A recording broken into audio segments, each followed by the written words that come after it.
Hello dear student. हम लोग solve कर रहे थे 2023 का अर्थशास्त्र का पेपर, जिसमें हम लोगों ने बहुविकल्पी क्वेश्चंस लगभग सभी सॉल्व कर लिए थे। दूसरी चीज़, आप एक चीज़ का बहुत अच्छे से ध्यान रखिएगा कि कुछ क्वेश्चन जो है बहुत इम्पॉर्टेंट है, कुछ टॉपिक बहुत इम्पॉर्टेंट्स हैं जो मैंने आपको बताए हैं। फिर से बता देती हूँ। जैसे कि पहला ही क्वेश्चन है हमारा, समष्टि अर्थशास्त्र में किस विचार का अध्ययन किया जाता है।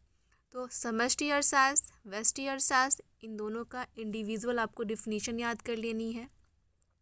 एक क्वेश्चन श्योर है कि इससे आना है, या तो इनके अलग अलग परिभाषा पूछ लेगा, या तो ये पूछा जा सकता है कि इन दोनों में अंतर क्या है, या तो ये पूछा जा सकता है कि इनके उदाहरण क्या है। जैसे पहला ही क्वेश्चन आप देखा आपने कि क्या पूछा आपसे, उदाहरण क्या है। व्यष्टि समष्टि का हो सकता है अगली बार व्यष्टि का उदाहरण दे दे। ठीक है, तो एक क्वेश्चन आपके उदाहरण से श्योर है आना, तो क्यों ना अच्छे से उदाहरण को देख लिया जाए कि व्यष्टि का उदाहरण क्या है, समष्टि का उदाहरण क्या है। दूसरी चीज़, अब आप देखेंगे कि इसमें पहला ही क्वेश्चन उसने दिया है कि समष्टि अर्थशास्त्र को परिभाषित करिए अति लघुत्री में। अति लघुत्री आपके जो क्वेश्चन है, इसमें पहला ही क्वेश्चन आपसे कहा जा रहा है। 8 क्वेश्चन आएंगे 3-3 नंबर के। पहला ही क्वेश्चन है इसमें कि समष्टि अर्थशास्त्र को परिभाषित करिए। मैंने आपको क्लास में भी बताया है, और इससे क्वेश्चन आना श्योर है, चाहे समष्टि अर्थशास्त्र पूछ लेगा, चाहे व्यष्टि अर्थशास्त्र पूछ लेगा, या इन दोनों के बीच में अंतर पूछेगा तो अंतर लघुत्री में आएगा 6 नंबर के क्वेश्चन में। उदाहरण पूछेगा तो वो बहुविकल्पी क्वेश्चन में आ सकता है। कभी कभी अति लघुत्री में भी जो है उदाहरण पूछ लेते हैं कि समष्टि अर्थशास्त्र के 2 उदाहरण लिखिए। तो इसलिए ये टॉपिक बहुत इम्पॉर्टेंट है, और हर बार मैंने देखा है पेपर में रिपीट करते ही हैं ये क्वेश्चन। तो क्यों ना इस टॉपिक को बहुत अच्छे से आप देख लें। फिर से एक बार मैं बता देती हूँ, व्यष्टि अर्थशास्त्र जो होता है वो क्या होता है। व्यष्टि का मतलब होता है माइक्रोस, है ना, जो कि एक ग्रीक भाषा से लिया गया है, जिसका अर्थ होता है सूक्ष्म या छोटा। इसके अंतर्गत हम किसका अध्ययन करते हैं, इसके अंतर्गत हम लोग जो है एक व्यक्तिगत इकाई, एक व्यक्ति, एक फर्म, एक उद्योग, एक उपभोक्ता आदि का अध्ययन करते हैं। ठीक है, और व्यष्टि में की स्पेलिंग तो बहुत अच्छे से ध्यान रखना है। आई मतलब इंडिविजुअल होता है। ठीक है, स्पेलिंग आप लोग, क्योंकि आप लोग हिंदी मीडियम के हैं, तो एक बार स्पेलिंग ज़रूर ध्यान रख के जाइएगा, नहीं तो गलत होने के चांसेस बहुत ज़्यादा रहते हैं, क्योंकि आप लोग गलत भी बहुत लिखते हैं। अगला देखते हैं, समष्टि क्या होता है। तो समष्टि अर्थशास्त्र के अंतर्गत, जिसका नाम ही है समष्टि मतलब संपूर्ण, स्पेलिंग क्या है इसकी स्पेलिंग जो है वो है माइक्रो।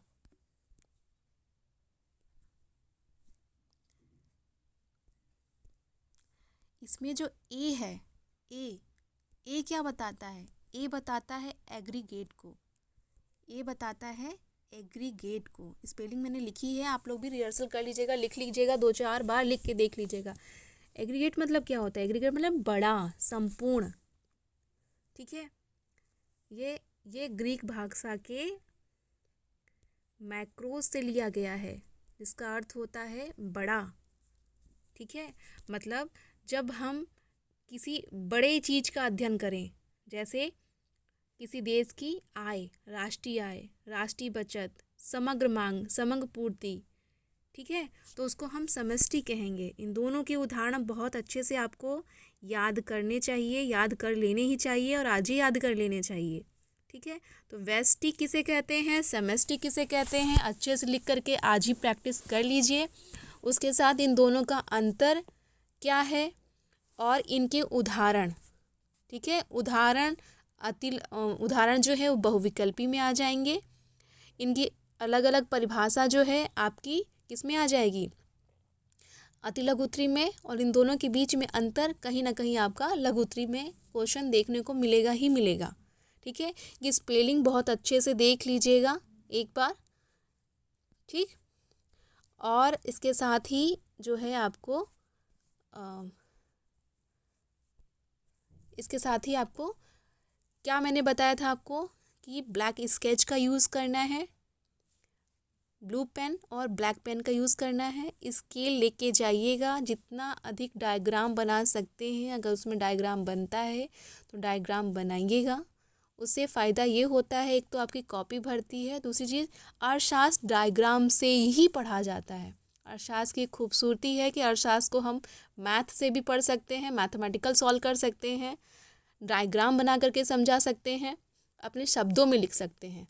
ठीक है, तो अर्थशास्त्र में अगर आप डायग्राम बनाते हैं तो आपको अधिक नंबर मिलने के चांसेस रहते हैं और आपकी कॉपी भी भर जाती है।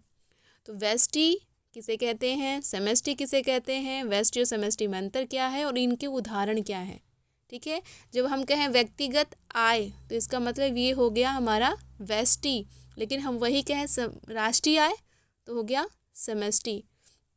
एक और है, अगर मानिए आपको उदाहरण नहीं समझ में आ रहे हैं, हमने आपसे पेपर में लिखा गया कि सेमेस्टी के उदाहरण लिखिए, तो आपको राष्ट्रीय वर्ड लिख लेना है, राष्ट्रीय आय, राष्ट्रीय बचत, ठीक है, राष्ट्रीय निवेश। तो इसका मतलब राष्ट्र मतलब एक राष्ट्र की बात करी जा रही, तो राष्ट्र में तो बहुत हम भी हैं, आप भी हैं, सब लोग हैं, बहुत सारी, मेरी बचत, आपकी बचत, सबकी बचत, तो वो राष्ट्र की बचत। लेकिन केवल कहे आपकी बचत या सिर्फ मेरी बचत या सिर्फ मेरी आय, ठीक है, मतलब निजी आय या व्यक्तिगत आय, जब एक इंसान की बात करी जाए तो वो कहलाएगा हमारा वेस्टी। तो अभी उदाहरण भी आपको मैंने बता दिए, तो आपको समझ में आ गया होगा। अगला क्वेश्चन देखते हैं, क्वेश्चन नंबर 12। एक चीज़ और, मानिए आपको क्वेश्चन नंबर 11 आ रहा है, लेकिन आपको क्वेश्चन नंबर 12, 13, 14 नहीं आ रहा है, तब हम क्या करेंगे?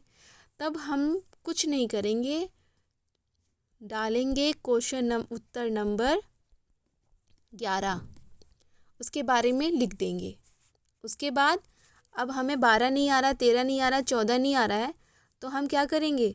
हम जो हमें उत्तर आ रहा है, जो हमें क्वेश्चन का उत्तर आ रहा है, हम बस वही डायरेक्ट करेंगे, क्वेश्चन नंबर उत्तर नंबर 15। लेकिन 12, 13, 14 नहीं आ रहा तो यहाँ उत्तर नंबर 12 नहीं डालेंगे। ठीक है, जिस क्वेश्चन को आप सॉल्व कर रहे हैं, जिसका उत्तर आप लिख रहे हैं, उत्तर नंबर वही होना चाहिए जो प्रश्न नंबर है। ठीक है, नहीं तो एग्जामिनर को पता नहीं रहेगा कि आपने किसका उत्तर लिखा हुआ है, और अपने एग्ज़ाम में क्वेश्चन लिखने की ज़रूरत नहीं होती है, क्वेश्चन लिखने की कोशिश नहीं करिएगा, टाइम बर्बाद होगा बिना मतलब का।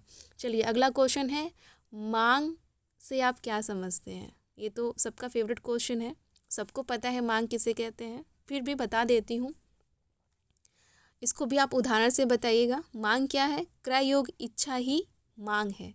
अर्थात अगर आपके पास क्रय योग मतलब परचेजिंग पावर, ठीक है, इच्छा मतलब डिज़ायर। अगर आपके पास मानिए परचेजिंग पावर है, मतलब परचेजिंग पावर मतलब पैसे, क्रय शक्ति, क्रय मतलब खरीदना, शक्ति मतलब खरीदने की शक्ति, मतलब पैसा, पैसे में तो क्रय शक्ति होती है। तो मानिए आपके पास पैसा है, आप उदाहरण के द्वारा भी अपने इस उत्तर को लिख सकते हैं कि मानिए आपके पास पैसा है, लेकिन आपके अंदर इच्छा नहीं है। मानिए कोई शुगर का पेशेंट है, उसको शुगर की बीमारी है, अब उसको मिठाई की दुकान पे ले जाइए आप, तो क्या वो, उसके पास खूब पैसे हैं लेकिन वो मांग नहीं करेगा, क्यों? क्योंकि वो मिठाई नहीं खरीदना चाहता, वो नहीं खरीदेगा मिठाई, तो उस केस में मांग नहीं होगी। दूसरी तरफ मैं हूँ या आप हैं, हम लोग को मिठाई बहुत पसंद है, हमको अगर मिठाई की दुकान पे ले जाया जाए तो हम मांग कर लेते, लेकिन हमारे पास पैसे नहीं हैं। इसका मतलब दोनों ही केस में मांग नहीं होगी। मांग के लिए पैसे भी होने चाहिए और अंदर से इच्छा भी होनी चाहिए, इसीलिए कहते हैं क्रय योग इच्छा ही मांग है। इसको उदाहरण के द्वारा बताइएगा, और एक छोटा सा डायग्राम आप बना सकते हैं ऐसे, ठीक है, ऐसे बना सकते हैं। यहाँ पे आप क्या लिखेंगे? यहाँ पे लिखेंगे मांग या मांगी गई मात्रा, यहाँ क्या लिखेंगे? कीमत। ठीक है, सिर्फ इतना बना दीजिएगा, हो गया।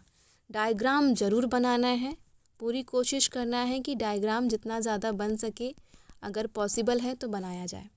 अगला क्वेश्चन क्या है? अगला क्वेश्चन है मध्यवर्ती वस्तुओं से आप क्या समझते हैं? क्या अर्थ है मध्यवर्ती वस्तुएं किसे कहते हैं? में आप नोट्स उठा के देखिएगा तो आपको मिलेगा कि वो सारे क्वेश्चन जो पेपर में आए हैं आपकी कॉपी में लिखे हैं। ठीक है, वस्तुएं जिस तरह से समष्टि और व्यष्टि इम्पॉर्टेंट है, उसी तरह से वस्तुएं भी बहुत इम्पॉर्टेंट टॉपिक है। आपके पेपर में जितनी भी वस्तुएं हैं, स्थानापन्न वस्तुएं, पूरक वस्तुएं, अंतिम वस्तुएं, मध्यवर्ती वस्तुएं, उपभोग वस्तुएं, पूंजीगत वस्तुएं, समान वस्तुएं, हीन वस्तुएं, गिफन वस्तुएं, ये सारे क्वेश्चन, ये सारे वस्तुएं आपको बहुत अच्छे से देख लेने हैं और बहुत आसानी से आप सब कर लेंगे। ठीक है, तो मध्यवर्ती वस्तुएं किसे कहते हैं? तो जिसका नाम ही मध्य हो, मतलब जो मध्य में चलती हो, मतलब कि उत्पादन की जो विभिन्न प्रक्रियाएं होती हैं, जो विभिन्न अवस्थाएं होती हैं, जो विभिन्न चरण होते हैं, उनसे इनको गुजरना पड़ता है। ये अंतिम वस्तुएं नहीं होती हैं, उपभोक्ता को डायरेक्ट नहीं मिलती हैं। ठीक है, तो मध्यवर्ती वस्तुएं उत्पादन प्रक्रिया में विभिन्न अवस्था या चरणों से होकर गुजरना पड़ता है इनको। मध्यवर्ती वस्तुएं उत्पादन प्रक्रिया में आगत मतलब जो सामान हम यूज़ कर रहे हैं, मतलब कच्चा माल जिसे कहते हैं, के रूप में प्रयोग की जाती हैं। ठीक है, या हम कह सकते हैं कि कच्चा माल अथवा पुनः विक्री हेतु उपयोग की जाने वाली वस्तुएं ही मध्यवर्ती वस्तुएं कहलाती हैं। जैसे उदाहरण के लिए देखिए, मानिए कपास है, कपास है, कपास से क्या होगा? कपास से धागा बनेगा। ठीक, धागा से क्या बनेगा? कपड़ा बनेगा। कपड़ा से क्या बनेगा? शर्ट बनेगा। तो ये कपास से लेकर के कपड़ा तक जो वो हुआ, ये हमारा मध्यवर्ती वस्तु हुई। लेकिन ये क्या हुआ? ये हमारा शर्ट जो है अंतिम वस्तु हुई, उपभोक्ता को यही मिलेगा। ठीक है, तो मध्यवर्ती वस्तुएं क्या होती हैं? मध्यवर्ती वस्तुएं उत्पादन प्रक्रिया में, मतलब कपास से धागा बना, धागा से कपड़ा बना, ये यूज़ हो रही हैं। ठीक है, उत्पादन प्रक्रिया के विभिन्न चरणों से होकर गुजरती हैं। ठीक है, तो अभी आपको समझ में आया कि नहीं आया? इसका भी एक अच्छा सा अपनी कॉपी खोलिएगा तो अच्छा सा एक मैंने बॉक्स बना के बहुत अच्छा सा एग्जाम्पल दिया था, आप वो देखिएगा। इसके साथ अगर आपने मध्यवर्ती पढ़ा है तो साथ में अंतिम वस्तु भी आप पढ़ लीजिएगा। अंतिम वस्तुएं क्या होती हैं? वे वस्तुएं जिन्हें उत्पादन प्रक्रिया के विभिन्न चरणों से गुजरना नहीं पड़ता है। ठीक है, ये क्या होती है? ये उपभोक्ता को प्रत्यक्ष रूप से संतुष्ट करती है, ये पूर्ण रूप से तैयार होती है उपभोक्ता को देने के लिए। ठीक है, जैसे अभी जो उदाहरण मैंने दिया था उसमें शर्ट। ठीक है, और अंतिम वस्तुओं को ही राष्ट्रीय आय में की गणना में शामिल करते हैं। मध्यवर्ती वस्तुओं को राष्ट्रीय आय की गणना में शामिल भी नहीं किया जाता है। तो एक वस्तु पढ़ा, दूसरा भी आपने समझ लिया होगा कि विभिन्न उत्पादन प्रक्रिया के विभिन्न चरणों से जब होकर गुजरना पड़े तो वो मध्यवर्ती वस्तु, और उत्पादन प्रक्रिया के विभिन्न चरणों से गुजरना ना पड़े तो वो अंतिम वस्तु। ठीक है, तो अभी आपको ये भी समझ में आ गया होगा। अगला क्वेश्चन क्या है? राष्ट्रीय आय और निजी आय से आप क्या समझते हैं? तो राष्ट्रीय आय किसी एक देश की आय, ठीक है, निजी आय व्यक्तिगत आय, वही समष्टि व्यष्टि वाला उदाहरण। ठीक है, जब हम किसी वर्ष में, किसी एक वित्तीय वर्ष में किसी एक देश की संपूर्ण नागरिकों की जब आय को हम ध्यान में रख कर के अध्ययन करें तो वो क्या होगा? वो हमारा राष्ट्रीय आय होगा। लेकिन अगर हम किसी एक व्यक्तिगत आय की बात कर रहे हों, किसी एक व्यक्ति की आय की बात कर रहे हों, तो वो हमारी निजी आय होगी। शुद्ध राष्ट्रीय उत्पाद से आप क्या समझते हैं?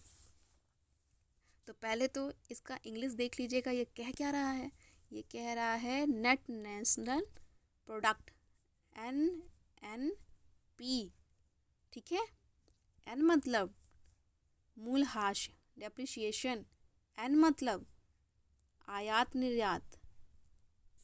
इसमें क्या घटा रहे हैं हम लोग? इसमें हम लोग घटाएंगे मूल्यह्रास या ह्रास। ठीक, और जब फिर दोबारा N लिखा है मतलब राष्ट्रीय लिखा है तो क्या करेंगे? राष्ट्रीय के मतलब आयात और निर्यात के अंतर को हम जोड़ देंगे। ठीक है, और उत्पाद मतलब एक वित्तीय वर्ष में क्या करते हैं? जब भी हम लोग क्या करेंगे, एक वित्तीय वर्ष में एक देश की भौगोलिक सीमा के अंदर उत्पादित समस्त वस्तुओं और सेवाओं के मौद्रिक मूल्य को हम GDP कहते हैं, सकल घरेलू उत्पाद कहते हैं।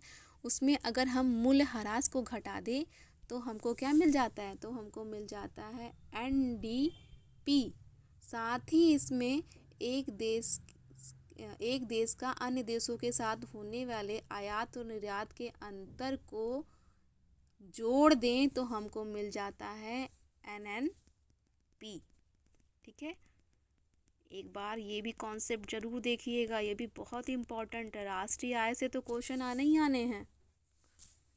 ठीक है, राष्ट्रीय आय गणना की विधियाँ, तो मैंने आपको राष्ट्रीय आय गणना की विधियाँ बहुत अच्छे से लिखवाई थी। देखिएगा, 3 विधि होती है। आय विधि, ठीक है, जब हम आय को ध्यान में रख के करते हैं। व्यय विधि और साथ में मूल्य वर्धित विधि। आय विधि, व्यय विधि और मूल्य वर्धित विधि। अगला है प्राकृतिक बेरोजगारी से आप क्या समझते हैं। ये थोड़ा सा क्वेश्चन आपको शायद मैंने नहीं पढ़ाया था, तो चलिए समझ लेते हैं। प्राकृतिक बेरोजगारी से आप क्या समझते हैं। तो प्राकृतिक बेरोजगारी, बेरोजगारी का मतलब तो लगभग सब जानते हैं ना,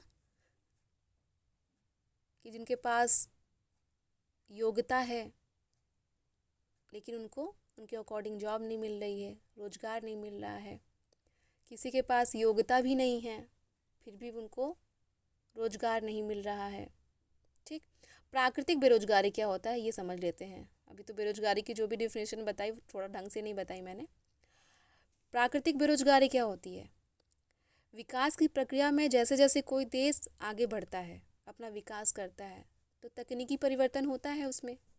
ठीक है, तो उस समय क्या होता है कि जो पुरानी तकनीकी होती हैं वो काम में नहीं लाई जाती हैं। जैसे मानिए एक एग्जांपल से समझाते हैं तो आपको अच्छे समझ में आएगा कि पहले का जो किसान था वो क्या करता था, वो हल चलाता था ना, एक हल ले लेता था, उसके साथ 2 बैल को बांध लेता था और आराम से खेती करता था। ठीक, अब क्या हो गया कि अब तो हल से खेती नहीं होती है, क्योंकि भाई हमें विकास करना है, तेज़ी से विकास करना है। एक नई टेक्नोलॉजी आई, एक नई तकनीकी आई, जिसकी वजह से एक ट्रैक्टर बन गया। अब ट्रैक्टर बन गया तो ये व्यक्ति जो कि बैल को लेकर के अपना खेत अच्छे से जोत लेता था, उसमें निपुण हो चुका था वो, लेकिन अब जब ट्रैक्टर आ गया है तो हर इंसान ट्रैक्टर से काम करेगा। अब इसको तो ट्रैक्टर चलाना नहीं आता, तो ये क्या हो जाएगा, बेरोजगार हो जाएगा। या तो ये ट्रैक्टर चलाना सीख ही लेगा, या तो फिर ये दूसरा काम करे। जब तक ये ट्रैक्टर चलाना नहीं सीखता है या ये दूसरा काम नहीं पकड़ता है, तब तक क्या होगा, ये व्यक्ति बेरोजगार रहेगा। इसी को कहते हैं प्राकृतिक बेरोजगारी, कि जब भी कोई तकनीकी परिवर्तन हो जाए, कोई नई तकनीकी आ जाए, ठीक है, तो पुरानी तकनीकी को इंसान बंद कर देगा और नई तकनीकी के अनुरूप खुद को जब तक वो समाहित नहीं कर लेता, वो श्रमिक या कुशल श्रमिक या जो मजदूर है या जो किसान है, किसान नहीं बोलेंगे, श्रमिक या मजदूर ही बोलेंगे, तो जब तक वो खुद को उस नई तकनीकी के अनुरूप ढाल नहीं लेता, तब तक वो बेरोजगार रहेगा और इस बेरोजगारी को हम प्राकृतिक बेरोजगारी कहेंगे। और एक चीज़ बहुत इम्पॉर्टेंट ये भी जान लीजिए कि प्राकृतिक बेरोजगारी कभी शून्य नहीं हो सकती। ठीक है, पहले हम लोग क्या करते थे, पहले जो हम आपने सुना होगा कि पहले जो थे चिट्ठी ले जाने वाला काम कौन करता था, कबूतर लोग करते थे। ठीक है, तो कोई एक आदमी रहा होगा जो कबूतर को ट्रेनिंग देता रहा हो कैसे चिट्ठी लेके जानी है। ठीक, फिर क्या हो गया, फिर डाकघर चल गए, पोस्ट ऑफिस खुल गया, तो डाकिया जो था वो एक जगह से दूसरी जगह चिट्ठी लेके जाने लगा, उसको रोजगार मिला। फिर क्या हो गया, फिर पीसीओ फ़ोन आ गया, टेक्नोलॉजी बढ़ गई और तकनीकी परिवर्तन आ गया। पीसीओ देखते थे आप, हर जगह लगा रहता था, तो कुछ लोग वहाँ रोजगार पा गए। लेकिन इन सब में वो पीछे वाले लोग तो बेरोजगार होते गए ना, नई नई तकनीकी आती गई। उसके बाद क्या हुआ, फिर मोबाइल, सबके हाथ में मोबाइल आ गया नंबर वाला। ठीक है, तो कुछ लोग उसमें रोजगार मिला कि हाँ अगर नंबर ख़राब हो जाए, बटन ख़राब हो जाए तो उसको लाओ सीख लेते हैं। फिर टच स्क्रीन आ गया, तो अब वो जो पुराने लोग हैं वो तो बेरोजगार होते जा रहे हैं ना, लेकिन वो थोड़े समय बाद कुछ ना कुछ सीखेंगे, नई टेक्नोलॉजी के अकॉर्डिंग, नई तकनीकी के अकॉर्डिंग अपने आप को ढालेंगे। तो ये थोड़े समय की जो बेरोजगारी है, इसी को हम प्राकृतिक बेरोजगारी कहेंगे। एक अच्छी सी परिभाषा में बताऊं, चाहे तो आप लोग लिख लीजिएगा, कि विकास की प्रक्रिया में जैसे जैसे कोई देश तकनीकी परिवर्तन करता है, पुरानी तकनीकी की जगह वो अगर नई तकनीकी लेके आता है तो ऐसे में इस दशा में जो पुरानी तकनीकी का प्रयोग करने वाले जो श्रमिक हैं या मजदूर हैं, जब तक नई तकनीक के अनुरूप खुद को ढाल नहीं लेते, तब तक वो बेरोजगार रहेंगे और इसी को हम प्राकृतिक बेरोजगारी कहेंगे। प्राकृतिक बेरोजगारी कभी भी शून्य नहीं होती है, हमेशा ही अर्थव्यवस्था में ये बनी रहती है। तो ये है प्राकृतिक बेरोजगारी। ठीक है, 2-3 बार आप सुनेंगे तो आपको समझ में आ जाएगा। अगला है कीन्स के प्रभावी मांग की संकल्पना की व्याख्या करिए। तो ये भी बहुत इंपॉर्टेंट क्वेश्चन है। कीन्स कभी आपसे अति लघुत्री में या बहुविकल्पी में भी पूछ सकता है कि प्रभावी मांग की अवधारणा किसने दी है। तो क्वेश्चन में दिया है कीन्स। ठीक है, तो प्रभावी मांग क्या होती है? प्रभावी मांग वह मांग होती है जहां पर समग्र मांग समग्र पूर्ति के बराबर हो। ठीक है, ये इस कॉन्सेप्ट को जॉन मेनार्ड कीन्स ने J.M. कीन्स ने दिया है और इन्होंने बताया प्रभावी मांग वह मांग होती है जहां पर समग्र मांग, हम लोग हमेशा पढ़ते हैं ना, संतुलन में कहाँ रहते हैं? जहाँ मांग बराबर पूर्ति। यही तो पढ़ा है हमने आज तक। हमने यही पढ़ा है कि संतुलन में कोई भी फॉर्म या कोई भी व्यक्ति कहाँ होगा, बाजार कहाँ होता है? जहाँ पे मांग बराबर हो पूर्ति। ठीक है, बस कीन्स ने इसी को क्या कहा है? इसी को कीन्स ने कहा है प्रभावी मांग, मतलब जहाँ समग्र मांग। ठीक है, समग्र मांग मतलब समग्र मतलब क्या होगा? वही समष्टि, संपूर्ण मांग, समग्र पूर्ति के बराबर होती है, उसी को कहते हैं हम लोग क्या? प्रभावी मांग। ठीक है, समग्र मांग किसे कहते हैं? प्रभावी मांग किसे कहते हैं? जहाँ समग्र मांग समग्र पूर्ति के बराबर हो, उस मांग को हम प्रभावी मांग कहते हैं। और ये अवधारणा J.M. कीन्स ने दी थी। ठीक है, अब आज के लिए इतना ही और अगली वीडियो में हम लघुत्तरी प्रश्न सॉल्व करेंगे।